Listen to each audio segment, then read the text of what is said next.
Good afternoon class. कल हमने एक नया चैप्टर स्टार्ट किया था हिस्ट्री में, chapter number 8 education in India under British rule. ठीक है, इसके टॉपिक्स हमने कवर कर लिए थे, education in pre British India और beginning of modern education in India. ठीक है, तो आज हम नए टॉपिक से स्टार्ट करते हैं, drawbacks of modern education system. ठीक है, जो वुड्स डिस्पैच अप्लाई किया गया था ऑल ओवर इंडिया, उसके क्या ड्रॉबैक्स थे। ठीक है, now open up your book and come on to page 101. We will start the new topic.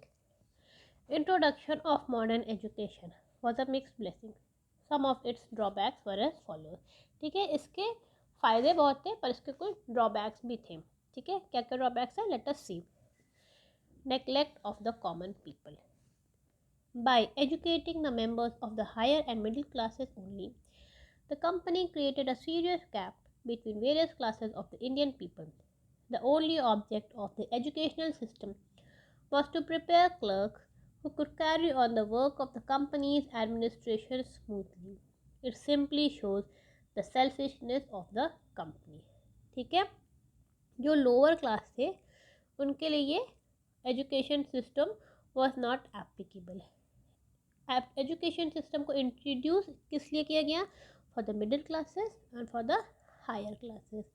अब कंपनी ने इसका सोल एम उनका ये था कि जो है वो क्लर्क्स को हायर कर पाए, वो क्लर्क्स जिनको इंग्लिश आती हो और वो उनका काम कर पाए. ठीक है, carry on the work of the companies administration. ठीक है, जो ब्रिटिश खुद नहीं करना चाहती थी वो इंडियन से कराए और उनको इंग्लिश पढ़ाए. ठीक, तो इसमें इसका क्या दिख रहा है, first shows the selfishness of the company. Okay, now the medium of instruction. All the subjects were taught through English and study of the Indian languages was neglected. ठीक है, ये इसमें देखो ये दोनों में लिंक है कि इंग्लिश को बस टॉट किया जा रहा था.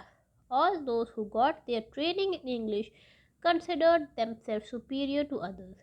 Thus, a class of people emerged who were Indians only in blood and color, but they considered themselves English in thought and in their way of living. ठीक है, जिन इंडियंस को इंग्लिश आ जाती थी वो अपने आप को सुपीरियर समझते थे और वो अपने आप को समझते थे कि वो भी इंग्लिश हो गए. ठीक है, they are also from British. वो इंडियंस कैसे थे, बस ब्लड में और कलर में. ठीक है, तो देखिए एक बहुत बड़ा गैप क्रिएट हो गया था. Neglect of scientific and technical education. The English government never paid any attention towards imparting scientific and technical education. By the year 1857, only 3 medical colleges, one at each Calcutta, Bombay and Madras, and one engineering college at Turkey were open. ठीक है, जिसमें आप देखो engineering को या medical college को they never paid emphasis. बस 1857 में सिर्फ 3 मेडिकल कॉलेजेस खोले गए और एक इंजीनियरिंग कॉलेज खोला गया. Admission to these colleges was open only for the European. अब देखिए ये खोला भी गया है तो only for the Europeans. As such Indians were almost totally neglected.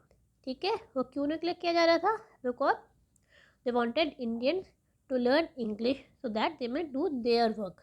ठीक है, वो उनकी स्किल्स को, उनकी टेक्निकल नॉलेज को इन्हांस नहीं करना चाहते थे. ठीक है, neglect of the women's education. The education of girls was neglected.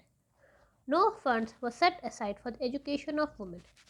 As women's education had no utility for the English, on the other hand, in doing so, they were afraid of hurting the sentiments of Indian people, as the conservative Indian opinion was against giving a new education to their women folk. ठीक है, तो women education के लिए इन्होंने कोई भी step नहीं लिया. इसके 2 रीजंस थे. पहले तो अगर वो इंग्लिश सीख भी जाएंगी तो उनके एडमिनिस्ट्रेशन में, वर्क में वो काम नहीं आएंगी. और दूसरी चीज़, इंडियन के जो पीपल थे उनकी थॉट ऐसी थी कि वुमेन को पढ़ाना नहीं चाहिए. ठीक है, तो अगर वो वुमेन एजुकेशन की बात करते तो इट दिस ओपिनियन वो be against the conservative Indian thought. ठीक है, now however English education did bring the Indians into contact with rational and scientific ideas and with development in science and technology. ठीक है, जो भी ये reasons हो, जो भी ड्रॉबैक्स हो, उसके बावजूद इंडिया कम से कम they got educated. ठीक है, Indians became familiar with writings of great philosophers such as Rousseau, Voltaire, and Thomas Paine, which later on inspired a number of Indians with the fire of nationalism. ठीक है, तो जब इन लोगों ने writings पढ़ी great philosophers की, जैसे रसो, वॉल्टेयर और थॉमस पेयर, तो उन लोग ने किस बारे में बात किया था? उन्होंने बात किया था नेशनलिज्म की. अब ये पढ़ने के बाद इंडियंस इंस्पायर हो गए with the fire of nationalism. English emerged as a common language among educated Indians, and it helped to spread new ideas among people living in different parts of India and created bonds of unity among them. ठीक है, तो English क्या बन गई थी? एक common language बन गई. अब इंडिया में कई जगह कई सारी लैंग्वेजेस बोली जाती हैं. ठीक है, तो no language was a common language. अब इंग्लिश सीखने से एक कॉमन लैंग्वेज बन गई. ठीक है, तो क्या हुआ? It created bonds of unity among them. ठीक है, क्लियर है? इसमें कोई डाउट हो drawbacks of modern education system में, तो यू कैन कॉन्टैक्ट मी. ठीक है, I hope this topic is clear to you.